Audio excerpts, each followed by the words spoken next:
Hello, l'épisode de cette semaine est exceptionnel parce que je reçois 2 entrepreneurs qui révolutionnent la vie des femmes en entreprise et créent des emplois à l'appel. Vous allez rêver de pouvoir bénéficier de cette solution. Alors, embarquez avec nous pour cette discussion qui va changer vos attentes vis-à-vis de votre employeur. Je suis avec Rebecca et Camille de YOLO. Bonjour à toutes les deux et bienvenue sur Tech Lipstick. Bonjour Aurélie. Bonjour. On va commencer, est-ce que vous pouvez vous présenter ? Bien sûr. Bon, je m'appelle Rebecca Fischer-Bensoussan. J'ai 3 enfants. Je suis mariée. J'habite à Paris. Et puis, j'ai cofondé YOLO avec Camille il y a 1 an, après avoir passé 15 ans dans l'univers de la finance. Voilà, et moi c'est Camille Agon. Je suis maman de 2 enfants, Elliot qui a 4 ans et Georges 11 mois maintenant. Et je suis du coup la cofondatrice de YOLO. Et avant YOLO, j'ai fait 10 à 15 ans dans l'entrepreneuriat social, notamment en Afrique du Sud. Excellent. Donc, on va revenir sur votre parcours, ce qui vous a amené à l'entrepreneuriat. Je vais commencer avec toi, Camille, justement. J'ai vu que tu avais fait un master de communication à Sciences Po. C'était quoi ton rêve de carrière ? Qu'est-ce qui t'a conduite à faire ces études ? Alors moi, avant mon master en communication, j'avais fait 4 ans en université américaine, à Boston. Et j'étudiais les sciences politiques. Et je voulais me lancer dans le journalisme à l'époque. Et donc, quand j'ai fini ces études à Boston, j'ai fait un stage au magazine Time. J'ai adoré, mais je me suis rendu compte que c'était pas avec ce journalisme-là que j'allais réussir à avoir l'impact que je souhaitais. Du coup, j'ai fait un master en communication pour travailler plutôt sur le côté communication impact. Donc, on était en plein dans l'émergence de la RSE, etc. Et donc, suite à ces études, j'ai rejoint un cabinet de RSE et là, je me suis rendu compte, encore une fois, que c'est pas comme ça que j'aurais l'impact que je souhaitais. Et c'est à ce moment-là que j'ai décidé de me lancer dans l'entrepreneuriat social et sur le terrain surtout. C'était quoi l'impact que tu souhaitais ? C'était quoi ta vision de... Je souhaitais en tout cas un impact qui soit beaucoup plus proche du terrain. Enfin, je souhaitais être moi-même sur le terrain, dans l'opérationnel, avoir les mains dans le cambouis et véritablement voir un changement. Je trouvais que, j'admire bien sûr les journalistes, j'admire tout ce qui se fait dans la RSE, etc. Mais je trouvais que mon impact était trop lointain, était trop déconnecté d'une certaine façon de la réalité. D'accord. Tu veux nous dire 2 mots de ce que tu as fait en Afrique du Sud ? Oui, alors d'ailleurs, c'est dans la tech aussi. Mais du coup, j'ai monté l'équivalent de l'école 42 en Afrique du Sud. Donc, je me suis associée à une Sud-Africaine, Arlène. On était la première franchise de l'école 42. Donc, il a fallu convaincre Xavier Niel de nous vendre, de nous louer en fait la licence du curriculum 42. Et là-bas, on a en fait créé un modèle complètement différent parce que clairement nous n'avions pas les millions de Niel et donc on a monté une assoce mais qui était complètement viable financièrement puisque les entreprises finançaient les étudiants et les étudiants en retour devaient travailler 2 ans pour ces entreprises. Et donc aujourd'hui, on a plus de 4 écoles dans les 3 villes principales d'Afrique du Sud qui sont Durban, Cape Town et Johannesburg et on forme 1000 étudiants par an et plus de 80% sont ensuite recrutés dans les entreprises partenaires. Donc pour l'Afrique du Sud où il y a une très très grande inégalité sociale due notamment à l'apartheid, c'était une vraie révolution. Ouais, c'est une vraie réussite aussi. T'étais Oui. contente ? T'es contente de l'impact ? Ah oui, l'impact, j'étais contente et j'étais contente d'avoir monté cette école, d'être dans l'école avec les étudiants qui apprenaient à coder. Et puis moi, je ne sais toujours pas coder, mais je dis que j'ai au moins 1 millier de codeurs en Afrique du Sud qui m'en doivent une. Donc du coup, j'ai ça. Mais c'était une aventure formidable. Génial. Je vais passer à toi, Rebecca. Au vu de ton diplôme, de ton premier job, on a l'impression que tu te destines à l'industrie du luxe. Ouais. Tu peux nous parler de tes débuts ? Oui, alors effectivement, moi je suis arrivée à l'ESSEC un peu par hasard. C'est-à-dire que j'ai vu de la lumière et je suis rentrée. Non, c'est pas vrai, mais en fait, je me destinais... je pensais pas pouvoir rentrer dans une école de ce niveau parce que j'étais nulle en maths. Et donc, en fait, on m'avait toujours dit que tu rentres pas dans une parisienne quand t'es nulle en maths. Donc, j'étais pas vraiment... je pensais pas franchement y arriver. Mais comme j'aime le challenge, je m'étais dit que j'allais essayer de rentrer sur d'autres matières. Et effectivement, je suis rentrée à l'ESSEC sur toutes les matières littéraires, les langues, etc. Et en fait, ce qui était très intéressant à l'ESSEC, c'est qu'à part la première année où tu avais des cours obligatoires, à partir de la deuxième année, tu pouvais vraiment à la carte choisir ton cursus. Donc, personne n'avait vraiment le même parcours. Et moi, j'ai passé mon bac, j'avais 16 ans. Et je suis arrivée du coup assez tôt à l'ESSEC et franchement je savais pas du tout ce que j'avais envie de faire. J'avais envie d'être journaliste, c'est marrant. Et en fait mes parents m'avaient dit qu'il fallait que j'ai une formation qui soit exportable et que Sciences Po ça s'exportait pas. Et donc, j'étais partie faire autre chose. Et puis, du coup, c'est vrai qu'à l'ESSEC, j'ai essayé plein de choses un peu différentes. Et puis, je savais pas exactement vers quoi aller. Et puis, il y avait cette chaire LVMH, puisqu'LVMH a une chaire donc, à l'ESSEC. Et donc, je suis rentrée à la chaire LVMH parce que je trouvais que c'était intellectuellement intéressant de comprendre l'univers du luxe, etc. Donc, j'ai fait j'ai fait cette chaire. Et donc, j'ai fait pas mal de stages dans le luxe. Et en fait, je trouvais ça intéressant, mais très frustrant parce qu'en fait, il y avait des directeurs artistiques qui ont évidemment une vision, qui sont des créateurs incroyables, mais du coup, en fait, on fait que de l'exécution. Et moi, je me suis dit, oh là là, s'il faut que j'attende 15 ans avant d'avoir la capacité d'impulser des choses, ça va être compliqué. Et donc, en parallèle, j'ai fait un peu de droit. Parce que du coup l'ESSEC avait un programme de droit justement avec Viviane de Beaufort et puis j'étais pas hyper convaincue et puis du coup je m'étais interdit l'univers de la finance parce que j'étais mauvaise en maths et donc je me disais si t'es mauvaise en maths tu peux pas faire de finance, donc j'avais repoussé le plus loin possible les cours obligatoires de finance et donc je les avais gardés pour la dernière année et puis en fait cette dernière année j'ai trouvé que c'était hyper intéressant puisqu'en fait c'était de l'économie, enfin c'était de la finance mais c'était de l'économie et j'adorais l'économie, donc en fait je me suis rendu compte que j'étais quand même passé à côté d'un truc intellectuellement vraiment intéressant. Et donc, j'ai finalement masterisé les cours de finance, mais je n'avais pas fait un stage de finance, enfin rien. Et donc, je suis arrivée à la fin de l'ESSEC, j'allais être diplômée, je me suis dit, alors maintenant, qu'est-ce que je vais faire ? Et puis, j'ai eu beaucoup de chance de rencontrer... à ce moment-là, la patronne de Morgan Stanley, de la gestion d'actifs de Morgan Stanley, qui avait fait l'ESSEC et qui avait fait de l'histoire de l'art. Donc, qui, en fait, je pense, s'est retrouvée un peu en moi et qui m'a dit, OK, je te donne ta chance. Et puis, en fait, elle m'a recrutée et c'est comme ça que j'ai démarré en finance. Mais c'était pas forcément ce vers quoi je pensais aller au départ. Excellent. Ce qui est intéressant dans ce que tu dis aussi, c'est ce côté... je suis nulle en maths, donc je m'interdis des tas de choses. Je pense qu'il y a beaucoup de nos auditrices qui vont se retrouver là-dedans. Et pour autant, en fait, des maths, on en fait toutes. En fait, je pense que j'étais pas nulle en maths, en fait. C'est ça. Ça venait d'où ? J'ai toujours plus de facilité pour les matières littéraires et les langues, c'est sûr. Mais je sais, honnêtement, je pense que c'est un genre de conditionnement en fait qui vient du lycée. Tu vois, quand tu dois choisir, enfin à l'époque c'était en seconde, tu devais choisir si t'es en première S, première ES ou première L. Moi je suis allée en première ES parce que j'aimais l'éco, j'aimais l'actualité, j'aimais l'information, et puis je me voyais pas faire que des maths. Et du coup j'ai fait une voie éco-spé anglais. Et en fait, j'ai eu une mention au bac, alors que je ne pensais pas.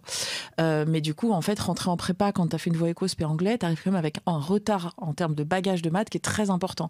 Et donc, je suis rentrée quand même en prépa, mais j'avais vraiment accumulé beaucoup de retard. Ce qui m'a conforté dans le fait que j'étais nulle en maths, mais surtout que j'avais beaucoup de retard par rapport à des gens qui avaient fait une voie S ou une voie éco-spé maths, en fait. Et ce retard, il a été quand même très compliqué à rattraper. Donc, en fait, j'ai bachoté beaucoup, j'ai appris beaucoup par cœur en me disant que c'est comme ça que j'allais réussir à compenser. Mais en fait, je pense que j'étais pas vraiment... j'aurais pu probablement, si je m'étais un peu déconditionnée, j'aurais pu y arriver. Ça a marché en tout cas. T'as ton objectif est plus que bien. Donc, vous n'êtes pas croisés tout de suite.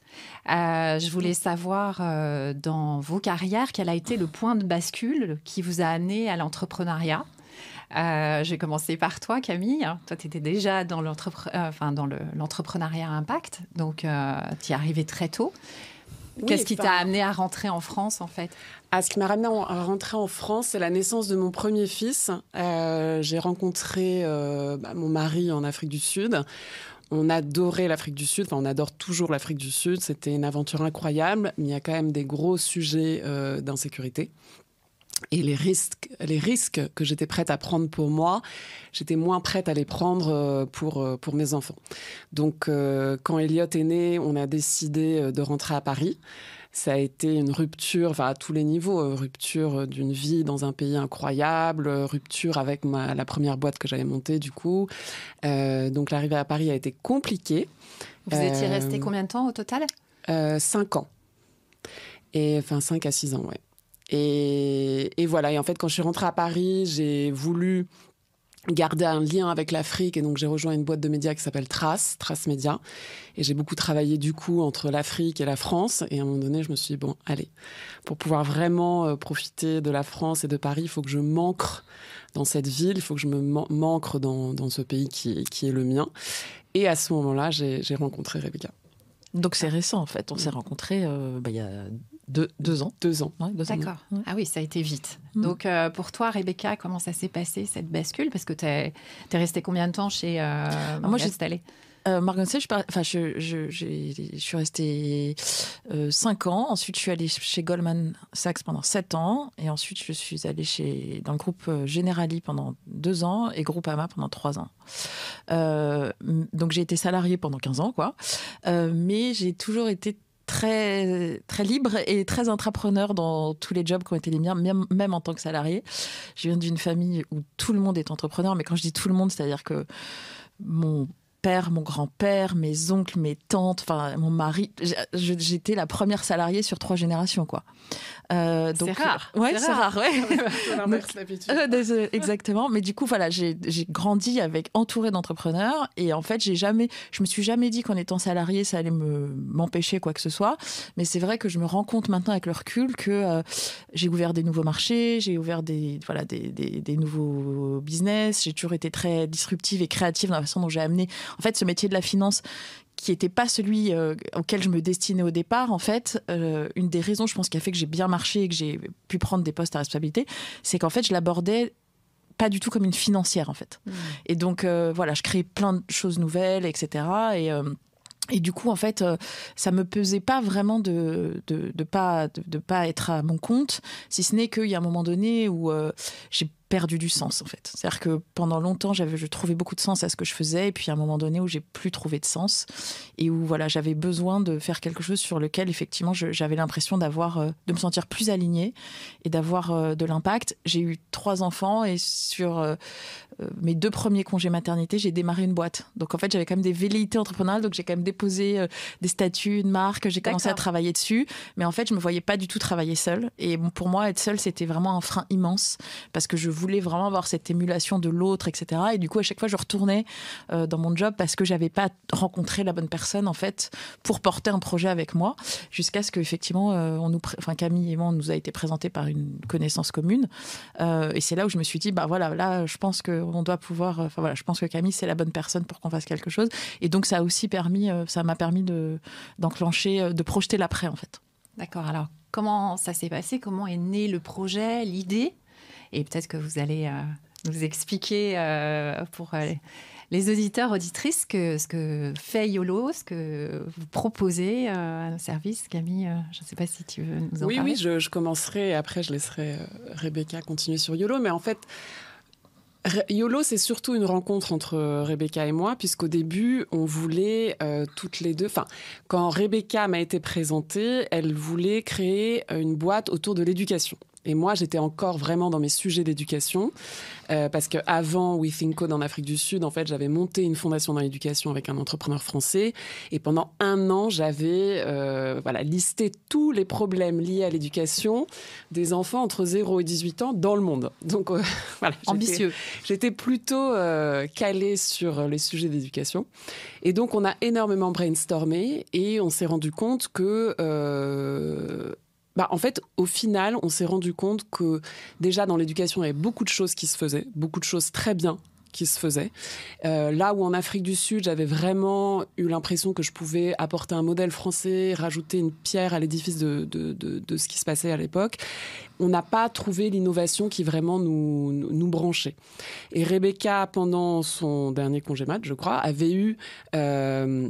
l'idée de YOLO au tout début de YOLO. Et donc, on a commencé à parler de ça, de la charge mentale des femmes. Et puis moi, j'étais en plein dedans. J'étais enceinte de 6 mois à l'époque. J'avais mon petit enfant, Elliot, qui avait 3 ans. Et donc, on s'est dit, en fait, on va créer quelque chose pour ce qui nous concerne, nous. Et c'est ça qui fait que YOLO est formidable et qu'on le porte avec autant d'énergie et de vitalité. C'est qu'on incarne le problème qu'on souhaite résoudre, en fait. Donc, on a créé ce dont on rêvait. Voilà. Donc, Rebecca... Déjà, j'ajouterais juste une chose avant d'expliquer ce que fait YOLO, c'est que, effectivement, en fait, moi qui avais toujours choisi de ne pas choisir entre une carrière, parce qu'en fait, dans mon dernier poste, j'étais au comité de direction de cette société de gestion, j'avais 60 personnes dans mes équipes, j'avais été recrutée enceinte dans ce poste en comité de direction de ma 3e, donc c'était quand même assez audacieux de la part du DG qui m'avait recrutée. Et en fait, effectivement, ça a été pendant la période Covid. Et je me suis retrouvée à un moment donné avec 60 personnes dans mes équipes, 3 enfants dont le plus grand avait 7 ans, un bébé, et puis des gros enjeux, des grosses attentes. Et en fait, j'ai cherché de l'aide pour déléguer des sujets personnels et familiaux parce que moi-même, j'étais arrivée au bout d'un système que je n'arrivais plus à porter au prix de ma santé mentale, en fait. Et cette aide-là, je ne l'ai pas trouvée. Et je me suis dit, avec mon mari, je me disais, mais on doit trouver une assistante, c'est pas possible, ça doit exister, c'est quand même pas, c'est pas incroyable ce qu'on cherche, on cherche juste quelqu'un qui a la tête bien faite et à qui on puisse déléguer des sujets, en fait. Je n'ai pas trouvé. Et puis donc ce truc mûrissait un peu dans ma tête et je me disais, mais je dois pas être la seule, en fait, à avoir cette problématique. Et donc, du coup, effectivement, on en a discuté avec Camille, qui effectivement était enceinte, qui était au plein milieu de ces sujets. On s'est dit, il faut qu'on parle à plein de femmes. Et donc, on a commencé à parler à plein de femmes. Et on a fait, en fait, l'année dernière, au mois de mai, un survey. On a interrogé 400 femmes pour savoir quelle était si elles avaient une problématique comme la nôtre de ce qu'on appelle aujourd'hui la charge mentale.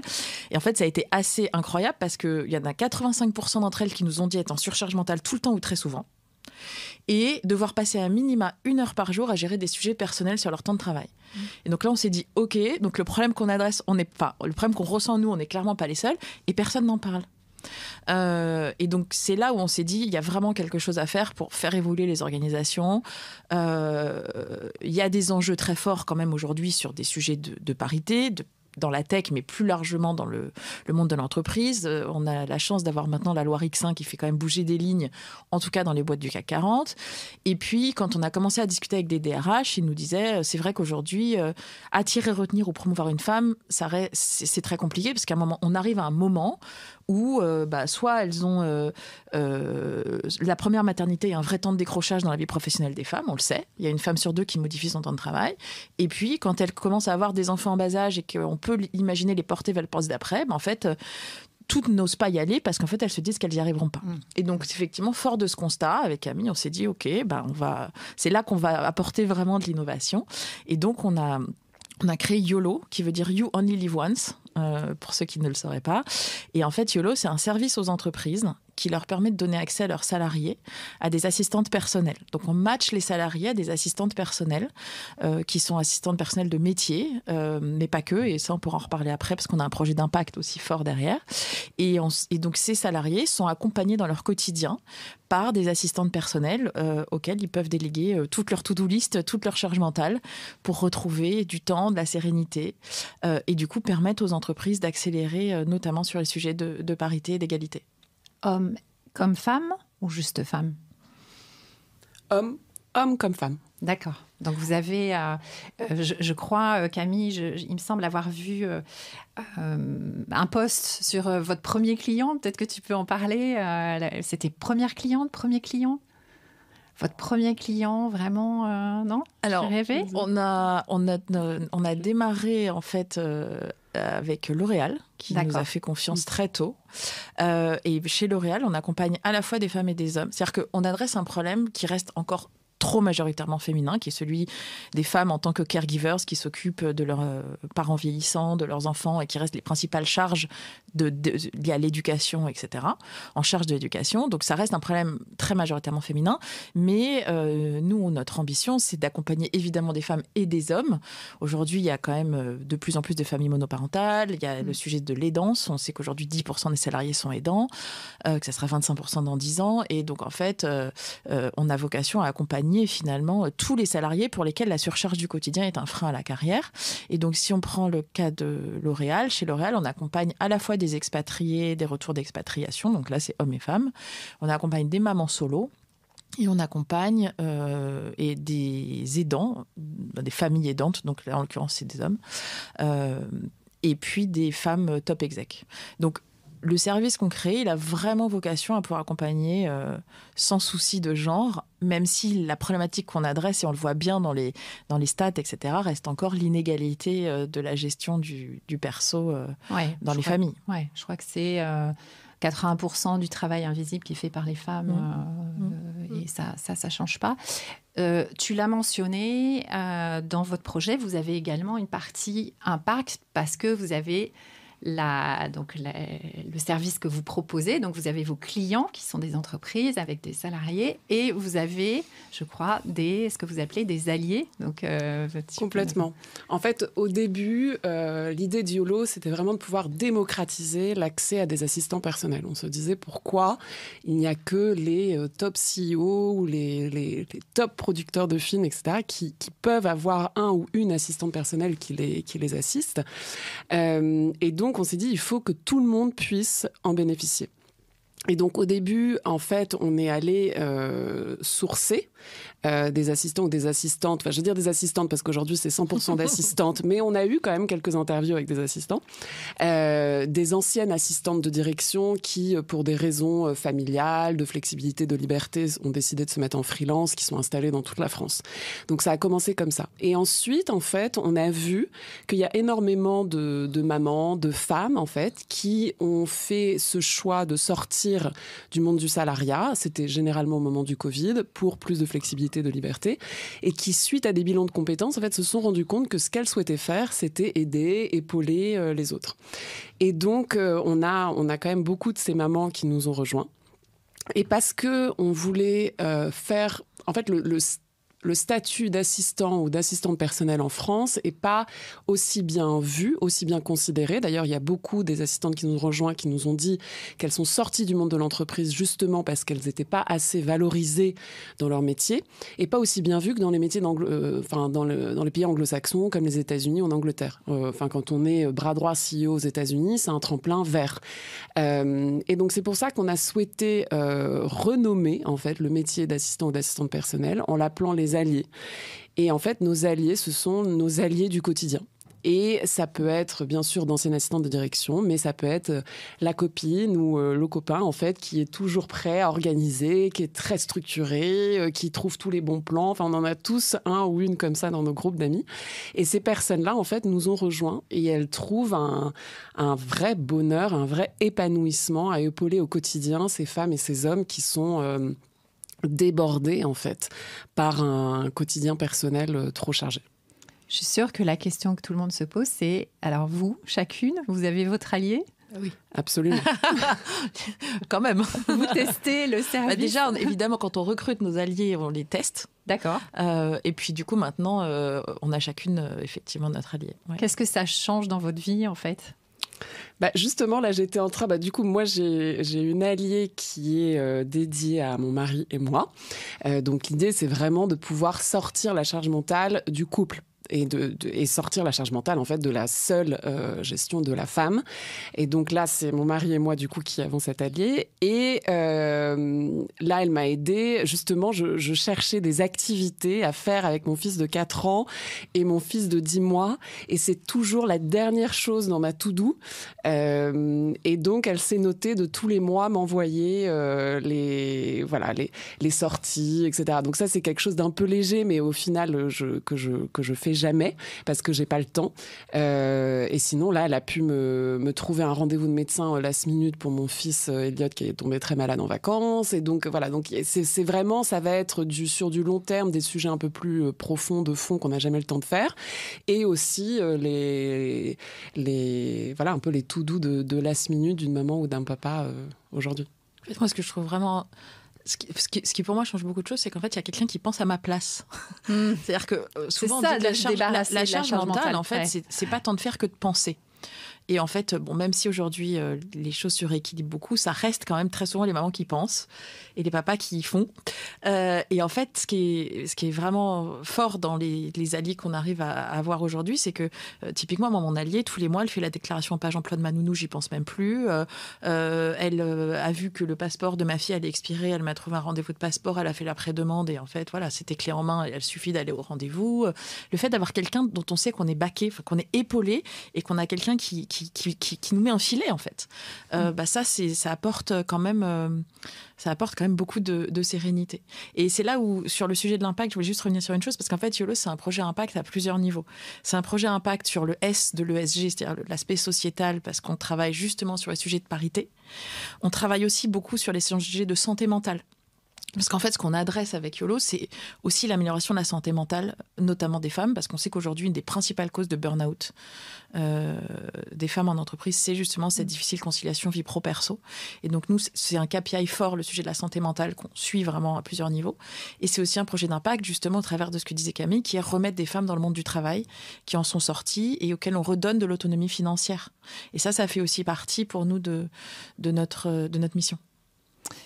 Alors, j'ai plusieurs questions. La première, c'est comment ça se passe quand vous avez un premier entretien de prospection en entreprise? Quelles sont les réactions? Comment vous êtes reçus? Je suis curieuse de ça, parce que j'imagine, vous voyez des DRH peut-être.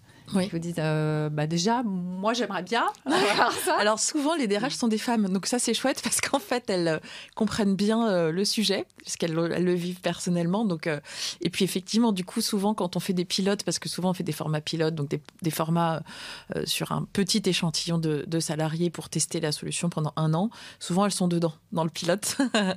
Mais effectivement, nos interlocuteurs, c'est les DRH ou l'innovation RH ou tout ce qui est gestion de talent.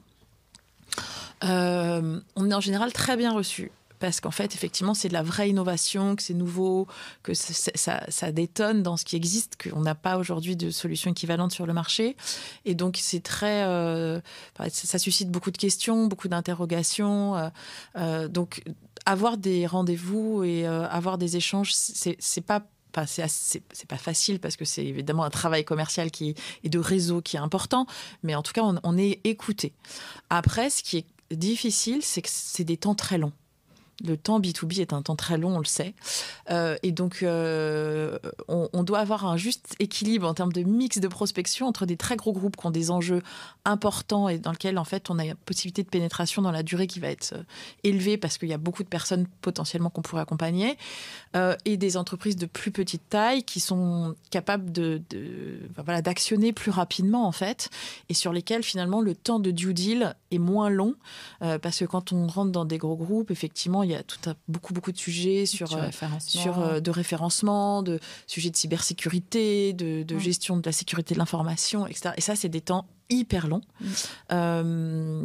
Donc voilà. Mais globalement, on a beaucoup de meetings, on a beaucoup d'écoutes. LinkedIn est aussi un média qui nous porte beaucoup parce que ça nous rend assez visibles et les prix qu'on a gagnés aussi nous ont donné pas mal de visibilité. Donc on est bien reçus et ça pose beaucoup. On a beaucoup de questions à chaque fois. Ouais.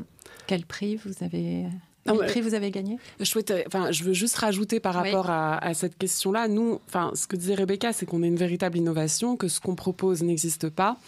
Et on dit qu'on est un peu le Babylou du life care. Donc, il y a 15 ans, quand Babylou s'est lancé, aujourd'hui, la crèche en entreprise, c'est commun. On attend de notre entreprise qu'elle nous propose une place en crèche. Nous, on souhaite véritablement que YOLO soit ça dans... on va pas attendre 15 ans, dans 20 ans même, je crois. 3-4 ans. Mais l'idée, en fait, c'est qu'on est en train à la fois de créer un usage, parce que personne n'a l'habitude d'avoir un ou une assistante personnelle. Donc, on est en train de créer un usage à la fois au niveau personnel et au niveau des boîtes. On leur dit, voilà, si vous souhaitez véritablement attirer, retenir les talents féminins, et maintenant, depuis le Covid, où il y a une vraie porosité entre le perso et le pro, vous devez d'accompagner le perso de vos collaborateurs et de vos collaboratrices. C'est fini la période où on disait le perso s'arrête à la porte du pro. C'est terminé, parce qu'en plus, les personnes ne le souhaitent pas, que ce soit les femmes et les hommes. Ils sont pères, ils sont mères, ils sont aidants, et ça fait partie d'une personnalité à 360. Il n'y a plus de je suis ça quand je suis au bureau, et puis je suis est autre quand je suis chez moi. Et donc ça, c'est vraiment aussi un changement de paradigme et de prisme. Et donc ça, il faut faire ce travail. Et donc c'est pour ça, si on revient à la tech, comme on voit l'adoption des produits tech, nous, on est vraiment là en train de targeter les boîtes qu'on appelle les early adopters, qui sont les boîtes qui innovent sur ces sujets, dont L'Oréal et d'autres, pour ensuite pouvoir démocratiser à toutes les boîtes le jour où ce sera en fait, ce sera même pas un nice to have, ce sera un must have. Voilà. Donc YOLO doit être un must have et on se donne 2 ans. Parce que c'est vrai que les boîtes ont des niveaux de maturité différents sur ces sujets. Bien sûr. En fait, il y a des entreprises qui aujourd'hui sont très qui ont été très pionnières en fait sur ces sujets. À la fois de la parité, mais aussi de la parentalité, parce qu'en fait, nous, on adresse la parentalité en entreprise. Et puis, il y a des entreprises qui démarrent à peine la réflexion sur ces sujets. Donc, effectivement, c'est important de leur parler très tôt pour qu'elles sachent qu'on existe. Mais clairement, on a notre place dans des entreprises qui sont déjà assez matures sur ce sujet. Celles qui ont aujourd'hui pas un berceau et pas une politique de parentalité qui existe, effectivement, YOLO, pour elles, c'est dans 5 ans, quoi. C'est ce que je trouve très, très intéressant dans votre partage, c'est les aspects stratégiques, comme tu le disais, d'être à la fois sur des grands groupes et puis en même temps, pour des questions financières, justement, d'aller conquérir aussi des plus petits comptes, il y a toute cette partie éducation du marché qu'il faut prendre en compte. Vous vous servez de LinkedIn très bien pour effectivement faire caisse de résonance. Sur la question des prix. Oui. Alors en fait, on a eu c'est pas de la chance parce qu'on va dire qu'on a beaucoup travaillé quand même, mais très tôt en fait dans la vie de YOLO, parce qu'en fait on a créé YOLO en juillet 2022. On a fait 4 mois de bêta-test pour comprendre, avec pour le coup des bénéficiaires en B2C, pour comprendre, avec des assistantes aussi évidemment, des besoins, des usages, des outils, voilà, ce qui allait faire ce qui nous donnait le plus de chances que ça marche, pour aussi comprendre les freins, l'usage, le type de demande. Et donc ça, on a fait ça pendant 4 mois. Et puis à ce moment-là, on a développé notre tech. Bon, on va y revenir après, je pense. Et en fait, assez vite, on a postulé pour un prix sur l'entrepreneuriat féminin dans une catégorie qui s'appelait Care and Share. Sachant qu'on avait à l'époque même pas de site internet, même pas de page LinkedIn, donc on a fait un truc un peu au culot en se disant bon, on verra bien, remplir le dossier. Et puis à notre grande surprise, on nous a appelé pour nous dire que on allait pitcher devant 200 personnes. Donc on était là, ok, on n'a jamais pitché, mais c'est pas grave. Donc on s'est mis un peu en version accélérée en disant si sur un malentendu on gagne, il faut quand même qu'on ait un site internet et une page LinkedIn. Donc ça nous a quand même bien poussé. Et en fait, effectivement, on a remporté ce prix d'une association qui s'appelle Elle Impact, qui avait monté donc les Elle Impact Awards, et qui mettait en valeur effectivement des entrepreneurs femmes. Et nous, notre catégorie était donc celle du Care.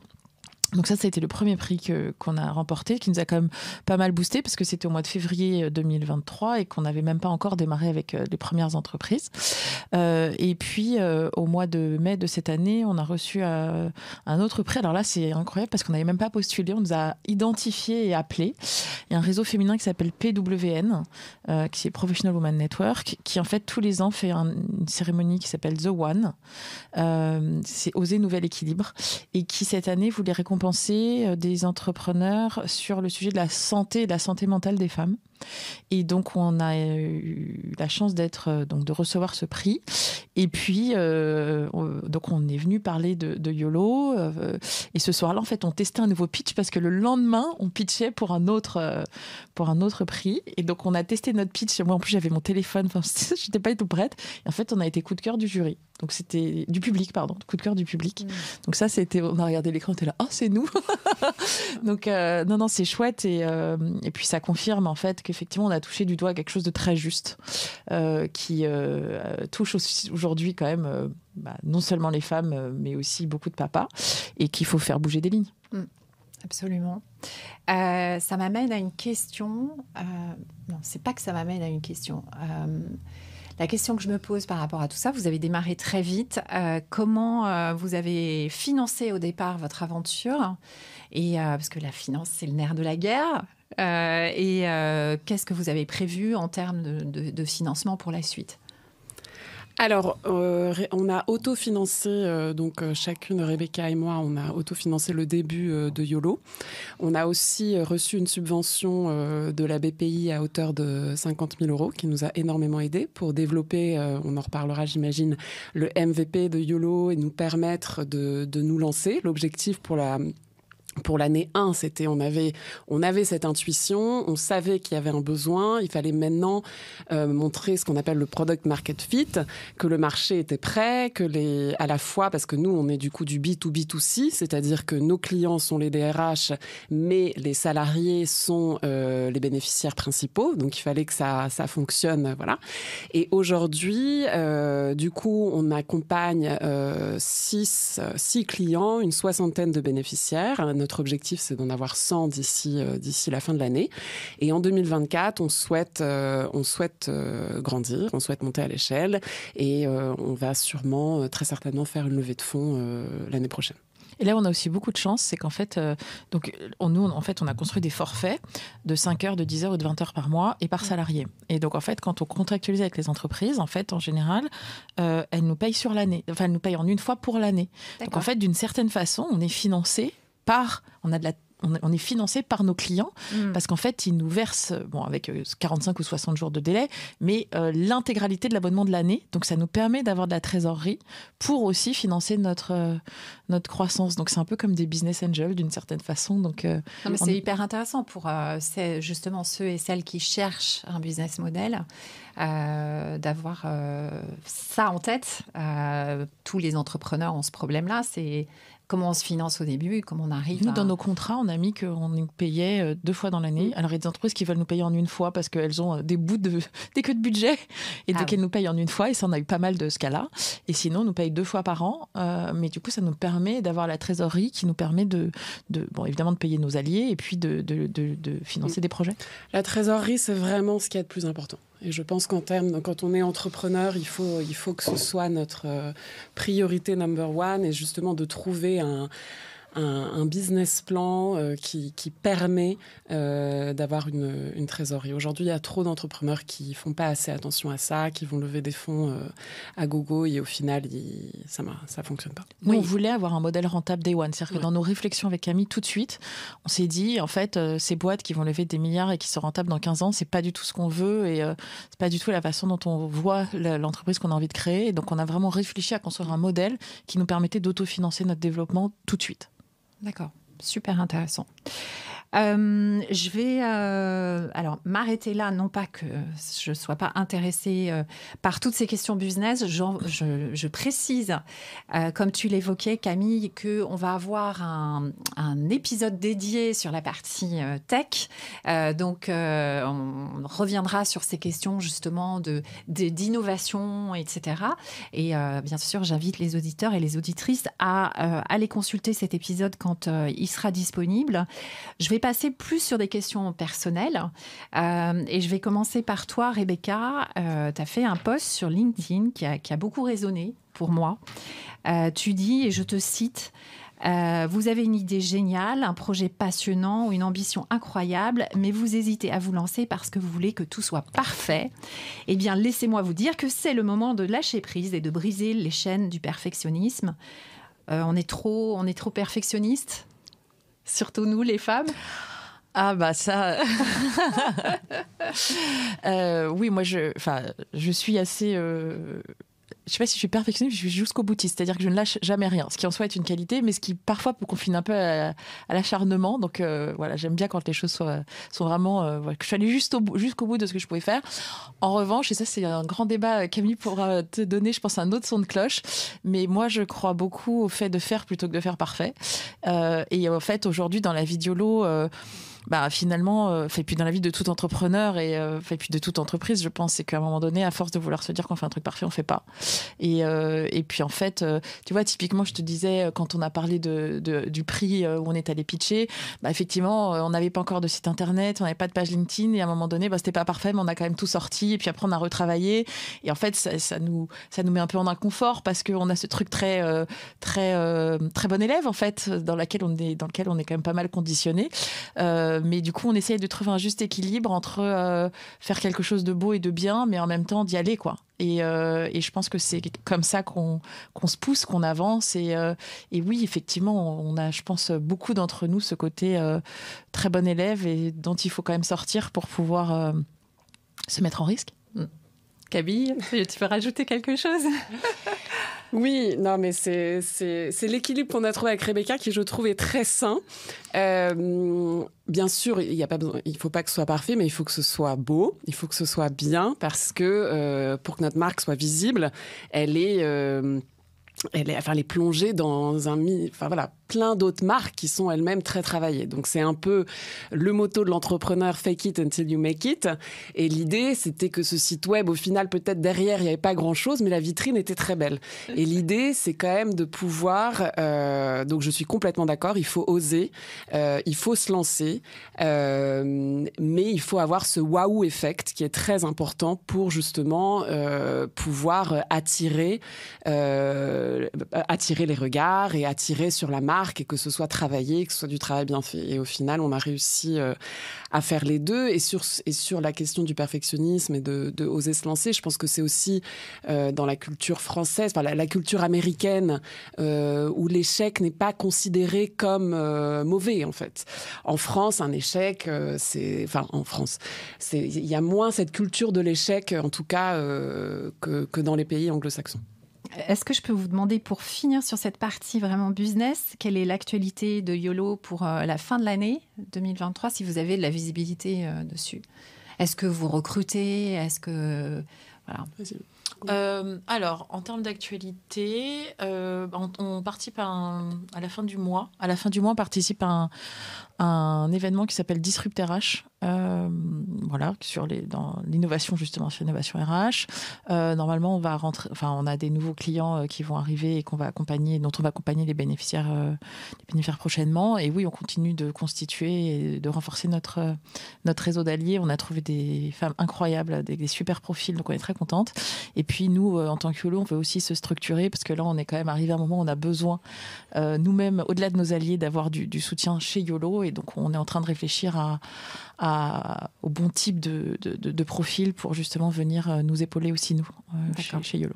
Donc, ça sera à suivre sur votre site, peut-être, ou sur Welcome to the Jungle? Je sais pas, parce qu'en fait, aujourd'hui, dans nos réseaux, puis aujourd'hui, par exemple, il y a des femmes qui postulent en tant qu'alliées, et puis quand on les interviewe, on se dit, mais en fait, elles peuvent être beaucoup plus qu'une alliée, elles ont des backgrounds incroyables. Donc, en fait, je pense que ça sera un peu off-market, comme l'immobilier. Je suis pas sûre qu'on ait besoin de faire une offre pour l'instant. Ça marche. Donc, je vais passer à des questions un petit peu plus personnelles, ma petite question signature. Et je vais vous demander à chacune si vous pouviez revenir en arrière et vous donner un conseil, ce serait à quel âge et pour vous dire quoi? Alors moi, je pense que mon conseil serait au début de ma carrière et serait que tout ce que tu fais, à la fin, c'est de l'humain. Et qu'il faut donc choisir les personnes avec qui tu travailles plus que ce que tu fais ou l'entreprise ou voilà. Que ce soit ton boss, tes collègues, tes associés, ton associé. Avec Rebecca, on a fait un test de personnalité pour être sûr que ça fitait. Bon, on l'a fait 1 an après, mais quand même, on était rassurés des résultats.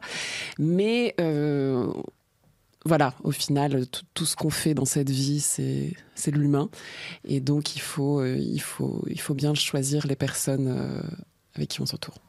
Je suis curieuse, c'était quoi ce test de personnalité? Alors, ça s'appelle le GPS relationnel. Et ça permet en fait de tester tes aptitudes là et tes énergies en fait là où tu es le plus à l'aise. Et ça nous a permis de voir ça nous a permis de débloquer à la fois des situations entre Rebecca et moi où on comprenait pas, où on pouvait être en tension. Et en fait, on s'est rendu compte que l'une allait chercher ça et l'autre allait chercher autre chose. Et donc, du coup, ça permet de mettre aussi des mots sur des comportements qu'on n'avait pas forcément identifiés. Et ça nous permet de voir là aussi où on a nos énergies. Donc, si l'une est plus dans la communication, l'autre est plus dans le faire. Enfin, ça permet aussi de donner. Je pense que ce qui est très important, c'est de comprendre ce à quoi on est bon, et là où on est le plus à l'aise. Donc, et d'investir ça, parce qu'au final, on est tous très différents et on a tous quelque chose à contribuer. Et c'est très important de trouver cet espace. Je viens de tomber sur un super article que je vous ferai suivre je crois que c'est une université américaine qui a fait des recherches sur les... En fait, ils ont essayé de qualifier ce qui faisait les meilleures équipes avec 7 conseils assez pratiques en fait, de ce qu'il faut mettre en place. Il y a des choses qui touchent à ça et je vous le ferai suivre. Je pense que c'est intéressant. Ouais. Surtout que vous allez monter, grandir. Voilà, vous allez grandir. Du coup, Rebecca, sur cette question de retour vers le passé, Moi, je dirais de toujours suivre son instinct. Et que, en fait, ce qu'on ressent au moment où on le ressent, ça veut tout de suite dire quelque chose. Le recul que j'ai maintenant sur ma vie professionnelle me fait me dire que parfois, j'ai en l'occurrence en tête un poste que j'ai pris où en fait le process de recrutement c'était une catastrophe, mais vous pouvez pas imaginer ce que j'ai vécu, quoi. C'était un sketch et puis après quand j'ai signé, après tout s'est passé, mais c'était un fiasco total. Et en fait c'est des signaux d'alerte et en fait je le sentais et en fait ça a été effectivement compliqué après. Donc en fait, et puis il y a plein de situations où en fait on se dit on essaye de rationaliser et de raisonner quelque chose de très instinctif, où on se dit on y va pas, bon allez on y va, et en fait faut pas y aller, quoi. Et donc il y a vraiment ce truc de vraiment écouter son gut, quoi, de se dire je sens, non, j'écoute ça et je sors d'un truc qui paraît très cadré, qui paraît bien, et je m'écoute. Et ça c'est quelque chose qui est difficile à faire. Et puis écouter sa petite voix aussi. Moi ça faisait longtemps que j'avais une petite voix qui me disait que c'était plus ma place, le monde de la finance et le monde du salariat, et en fait mon corps me le disait, j'étais très désalignée, j'avais mal au dos tout le temps, enfin il y avait plein de signaux en fait que j'écoutais pas, puis il y a un moment où j'ai plus d'autre choix que de l'écouter. Ça m'émeut quand tu dis ça, parce que c'est ce que j'ai traversé aussi, et ça peut aller très loin. Bien sûr. La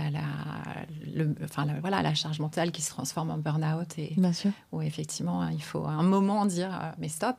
Quand on sent que c'est plus sa place. Après, hier, j'ai échangé avec une alliée qui, à un moment de sa vie professionnelle, qui je pense a été le mien il y a 2 ans, où en fait, elle vient de quitter le monde du salariat et en même temps, elle se dit qu'elle sait rien faire d'autre.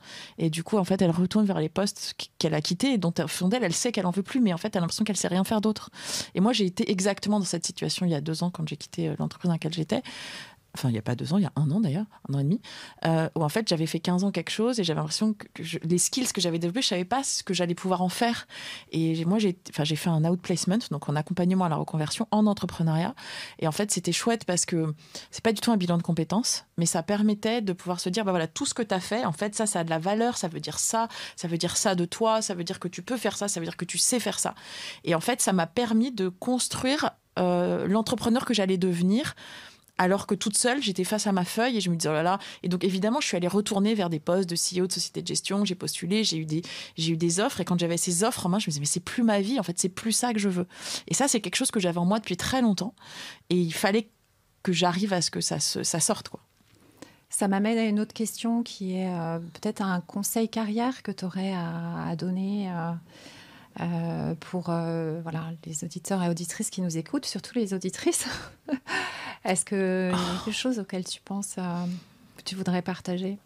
Oui, je pense que je pourrais leur dire que oser, c'est déjà réussir. C'est-à-dire qu'à un moment donné, il faut prendre des risques et que la réussite, c'est s'écouter et prendre des risques sur des sujets qu'on estime justes et qui sont alignés avec nous.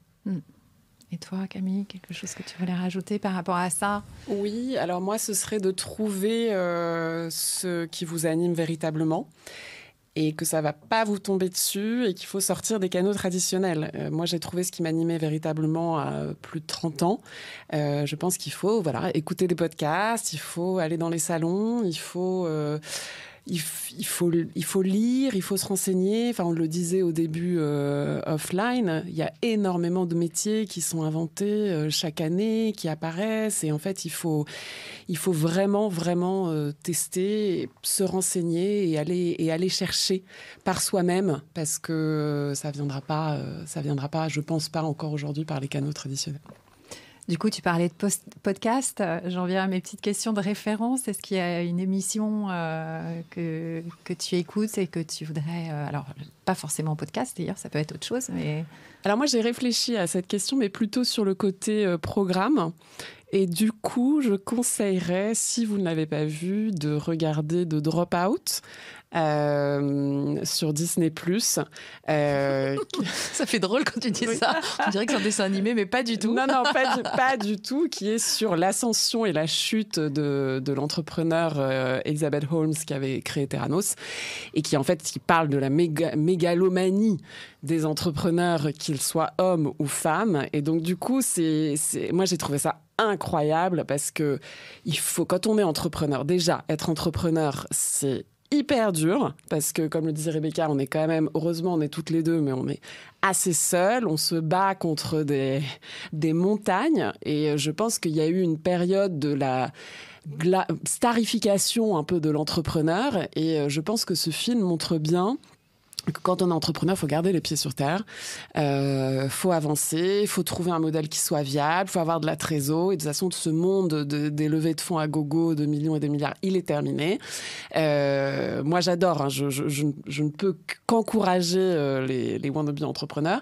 Mais je trouve que cette série, déjà, elle est très, très bien faite. Et elle montre un gros malaise quand même, un gros sujet autour de l'entrepreneuriat et de ces levées de fonds et de cet argent qui circule partout sans... Voilà, donc j'ai adoré. Je rêve de la voir, mais je n'ai pas Disney+. Moi non plus. Peut-être c'est sur Apple TV, il faut qu'on regarde. Moi, je suis sûre que d'ici là, il est... Enfin, moi, je l'ai vu il y a 1 an, donc maintenant, il est peut-être disponible sur d'autres plateformes. Ouais. Super. Donc, juste pour en dire 2 mots, Elizabeth Holmes, c'est cette entrepreneur de la Silicon Valley qui a fait croire à tout le monde qu'elle avait une solution révolutionnaire pour les prises de sang et qui a levé des millions auprès de millionnaires, des plus grosses boîtes américaines. Et en fait, tout ça, c'était du vent. Elle a fake it pendant très longtemps, voilà. But she never made it. C'est ça. Elle s'est retrouvée en prison, son associé aussi. Enfin, mais le pire, c'est ce qu'on voit dans la série, c'est qu'aujourd'hui, elle est encore aujourd'hui persuadée que si on lui avait laissé du temps, elle aurait trouvé sa solution. Donc, elle est psychopathe, en fait. Elle est vraiment persuadée qu'elle aurait réussi. Et je pense que ça, c'est vraiment symptomatique des réussites à la Zuckerberg, à la Bill Gates, en disant, voilà, dans mon garage, je vais trouver la solution qui va sauver le monde et m'apporter des millions. Et je pense qu'on est en train d'en revenir. Tant mieux. C'est clair. Rebecca, est-ce qu'il y a un bouquin qui t'a inspiré et que tu veux partager avec... Il y a une autrice que j'aime beaucoup qui s'appelle Adèle Bréau et qui en fait a écrit un livre qui s'appelle L'heure des femmes, qui en fait retrace l'histoire de sa grand-mère qui s'appelait Ménie Grégoire. Et Ménie Grégoire, que moi je connaissais pas du tout, donc c'était une grande découverte. C'est une femme qui, dans les années 60, a libéré la parole des femmes. C'est-à-dire qu'en fait, elle était bourgeoise, femme au foyer, mais très féministe quand même. Et en fait, elle a une émission de radio sur RTL à l'heure où les hommes travaillaient et où les femmes étaient à la maison. Et en fait, elle a libéré la parole des femmes sur leur vie à la maison, les difficultés qu'elles avaient justement liées à leurs enfants, à leur place, sur des sujets de contraception, sur des sujets de violence, effectivement aussi intrafamiliale. Et puis après, donc ça s'appelait L'heure des femmes et ça a été révolutionnaire dans la vie des femmes des années 60. Et puis après, elle a eu la première émission de radio sur la sexualité. Donc ça a été évidemment... tous les hommes se sont mis vent debout. Mais ça a été une très grande dame. Et puis ce que je trouve... Enfin, il y a un parallèle avec ce qu'on vit, nous, chez YOLO. Parce qu'en fait, on se rend compte à quel point les femmes qu'on accompagne ont besoin de parler. Et on le voit très vite parce qu'en fait, quand on onboard nos bénéficiaires, enfin les salariés qu'on accompagne, en fait, très, très, très vite, elles nous parlent d'elles, de l'intime, de leur vie, de leurs difficultés, de leurs souffrances. C'est incroyable à quel point ça va vite. Et ça, c'est quelque chose dont auxquelles on s'y attendait pas à ce point-là. Et les relations qu'elles nouent avec leurs alliés sont des relations incroyables de confiance et d'intimité, en fait. Et il y a vraiment ce sujet autour de la libération de la parole qui, moi, m'a beaucoup parlé quand j'ai effectivement lu ce livre, en me disant qu'il y avait quelque chose aujourd'hui dans ce qu'on faisait qui tenait aussi à ça. Tu as une figure de la tech qui t'inspire ou qui vous inspire toutes les deux Alors, en fait, j'ai réfléchi à cette question, parce qu'il y en a beaucoup.